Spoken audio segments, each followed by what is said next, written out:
Drinking my coffee. 7 degrees out this morning. I think it's right about 9 degrees right now. The sewing machine over there has caused me problems right from the get-go. It's pretty common.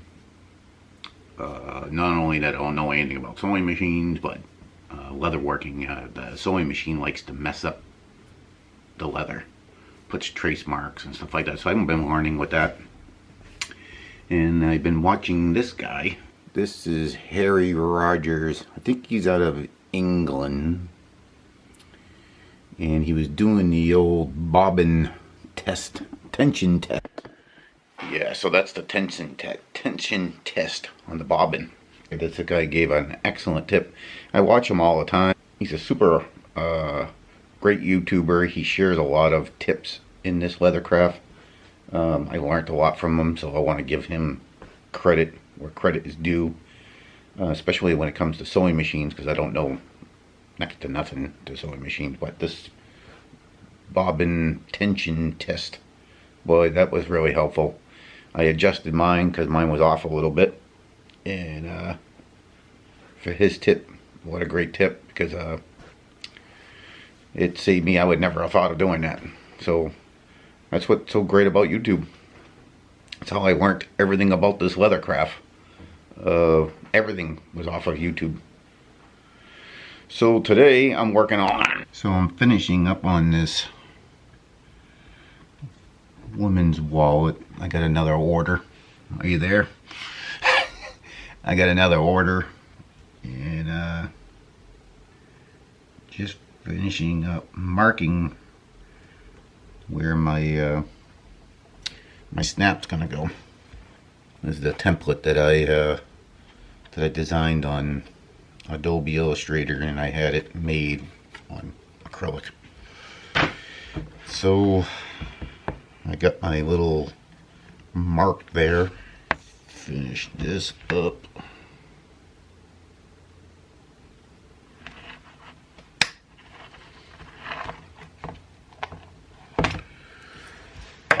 Oh.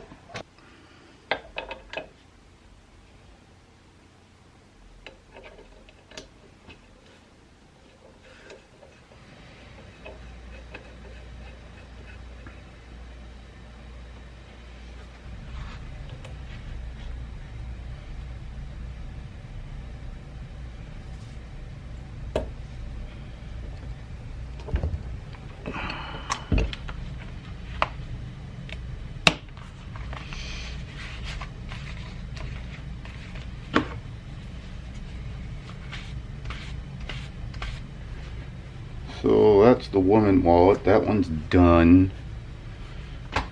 Just got to go through my checklist. I have a little checklist to make sure I check everything out before I send anything out. I have to stretch out the pockets, put a couple of blank credit cards in there to I leave them in there for the night. I stuff it with some blank credit cards, or I use old gift cards that we use, and so that will help stretch the pockets out, so when the person goes to use it, they're not struggling so hard, even though it might be still a little bit hard, but I won't be struggling as hard. So I got a new pattern in. It's the Bifold horizontal. I just cut out all the pieces. This is the back panel. This is the inner panel. This inner panel has a huge stretch mark through the middle of it. But I think after I put my panels on, it might not show up as much. So I got that going on, so I got to go over to my skiving machine, which is this baby here. So this is my skiving machine. And I gotta skive down these 4 pockets. These are the inner pockets. And what I'm gonna do is I'm gonna skive down this edge, so when each one sits on top of the other, this edge won't be so bulky in this edge. And then of course I have a panel that goes over the top of all these. So the goal is to skive this leading edge here. So the first thing I do is I take a test piece and I run it through the skiving machine to see if I got the thickness that I want to get that bottom piece thin enough where it won't be so bulky where they all meet.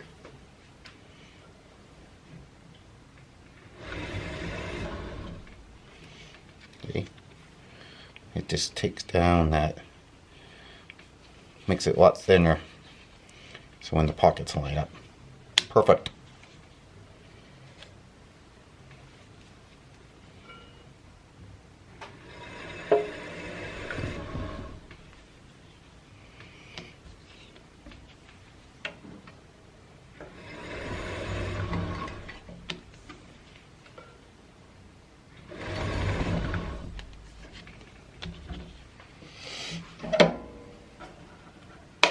So I'm going to work on this wallet, and I'll take you along for a little while.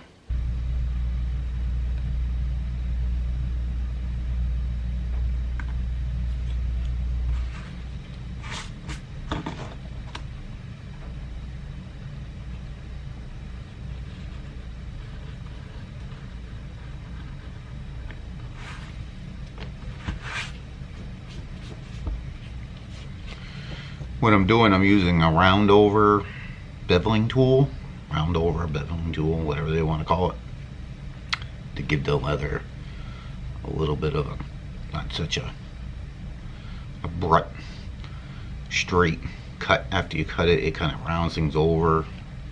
I do them on the front and the back, and then I use coconut oil to burnish the edges.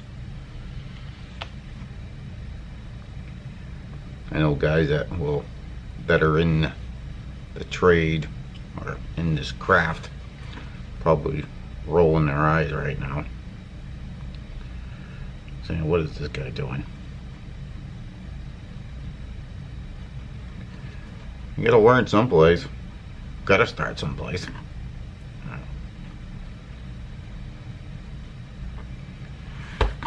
I'm learning. It's very therapeutic because I don't rush through, not in a big rush to get a wallet done, you know. It's just a hobby. It's just something I like doing. Still learning even how to sharpen these beveling tools. I use a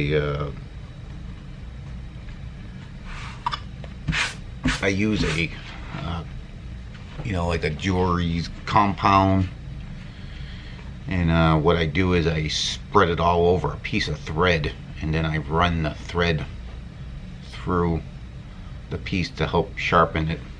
I don't know if I'm ruining it. It seems to help sometimes.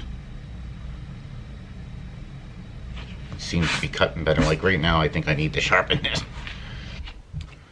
So I use coconut oil for my edges. And it comes in a little jar, and I actually scoop it out and put it in this. I found that this is easier to get on my edges.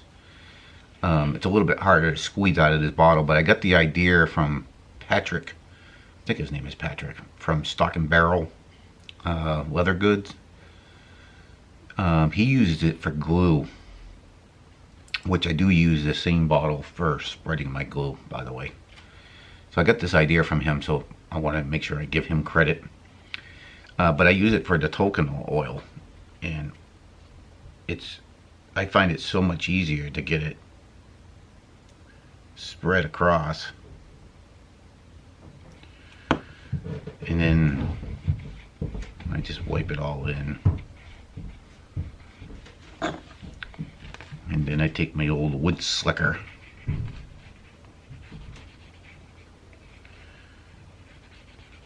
get this a good.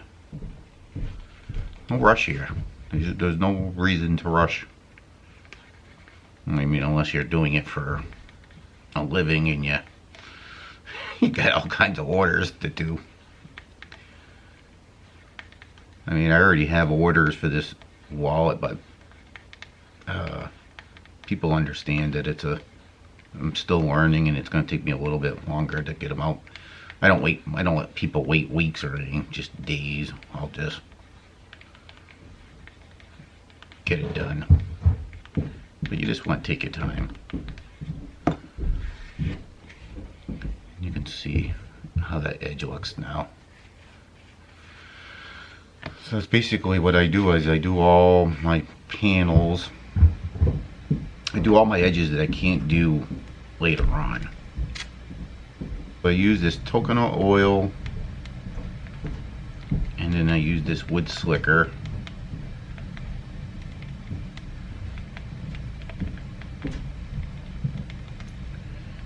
And then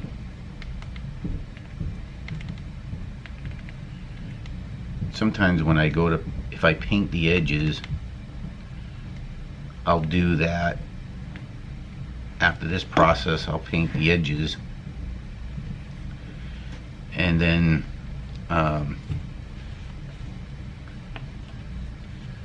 after I'm done painting the edges, I let that stuff dry, the paint dry, and then I'll go back over it again with the wood slicker, and maybe a little bit of coconut oil or beeswax. I've seen a couple of big wallet. Well, I don't know if they're big, but they seem like they put out a lot of wallets or a lot of different leather products, and they don't finish any of their edges. I mean, they don't even bevel them. It's like all the fibers are all sticking up. Some people like that look, and they have customers that do, and I don't remember the name of the company. Well, there's several companies out there that do it. And then you got other leather crafters. Like one of my favorites that I like to watch is Ryan over at Little King Goods channel. He does a phenomenal job on his edges. Every edge on his products are all really, really finished, nice and smooth. I don't know if you can see that.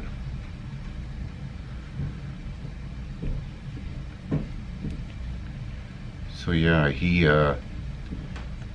puts out a really good product. Same with Stock and Barrel too. He paints all his. I think both of them paint all their edges, and they got this real. Both of them are, very talented leather crafters, very successful leather crafters, I should say too. So I basically do this to all the interior, all the pockets, and not interior pockets. There's no outer pockets.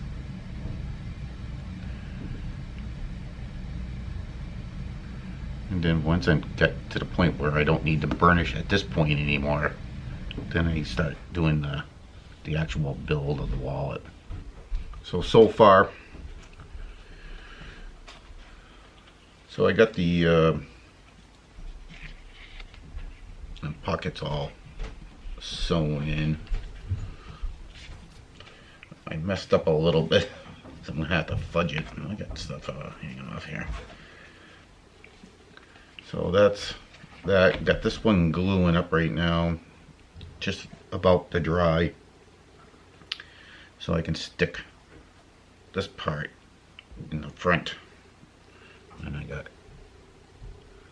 MRA's. Oh, my battery's about to die. MRA's her little name there, our angel. Oh.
the new Bifold horizontal, where the pockets go this way, and it's got another hidden pocket underneath here, same on this side, and then you can carry your cash.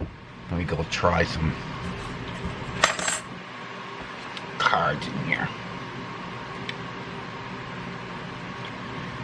Haven't stretched out the pockets yet.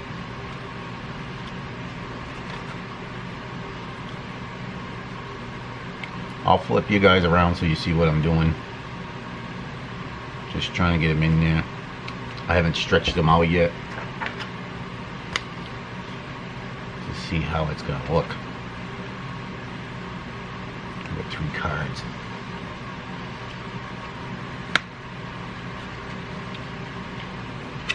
I don't have any more cards. I only got 4. So that's the Bifold.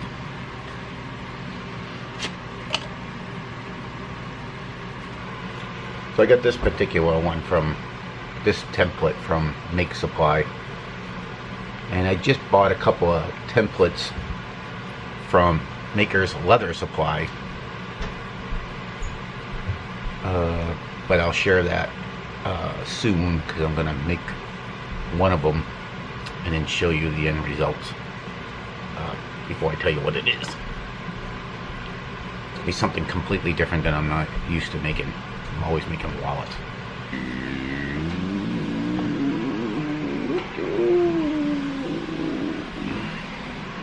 Alright, thanks for watching. Oh, there's the shop, there's the shop, yes.